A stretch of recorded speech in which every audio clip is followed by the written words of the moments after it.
You need to get started doing this. Hey everybody, this is Michael with Asymmetrical Preparedness. What am I talking about? Well, winter is coming to an end, which means what? Growing season very soon. Like you see behind me, our raised beds. Growing your own food is, I have a feeling, is going to be ever more vital as time goes on. There's a lot of stuff going on, a lot of shortages, other stuff I'm not really going to talk about. A lot of other channels talk about this stuff, keep you abreast with that kind of stuff. I want to talk about what to do about it, which is start thinking about your garden. Start getting seeds now. Make sure your soil is amended. Make sure that you have extra water on hand if you lose power to water your garden. If you don't have water available to you, and find up backup sources for it also. And just start getting stuff ready. If you need to add soil to your raised beds, your containers, if you need to rototill your ground, get it done now, as soon as you possibly can. I get it, if you're frozen in still, the ground is still frozen solid. Some areas, you can't do that. Some areas, people in Florida and other areas, they get to garden, they're lucky, they get to garden year round. So that's awesome. California, you know, all the southern areas, they can pretty much, a lot of places can garden year round. That's amazing, that's awesome. We have a fairly long growing season here in Washington State, especially Western Washington. So it's pretty good here.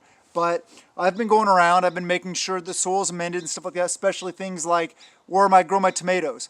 Tomatoes really like calcium in the soil. How do you get calcium in the soil? Yeah, you can go buy it, or you're going to save your eggshells for when you make eggs in the morning.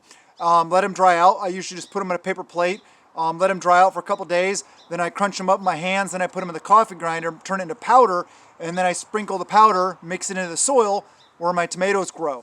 Things like that.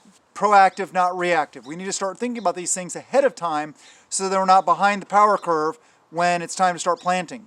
And then we don't have to try to play catch up. This is a very important thing to do. Current situation in our garden, we have 24 raised beds and 4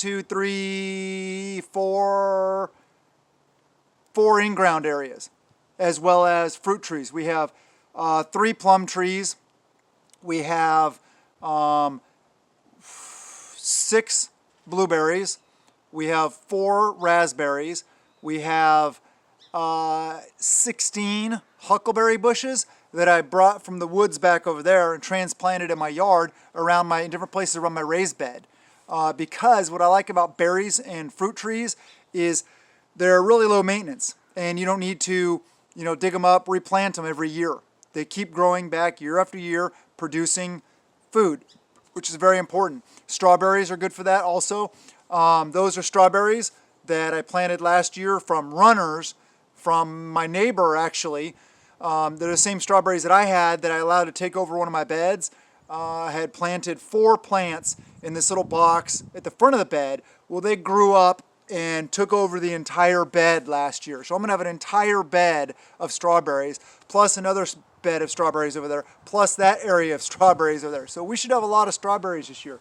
But we're going to plant a lot of potatoes this year, a lot of carrots, beets, beans, peas, all those kind of things. We're going to limit our number of crops this year. I think that's very important, is not growing as many varieties, but focusing on the basics. I've talked about this in other videos.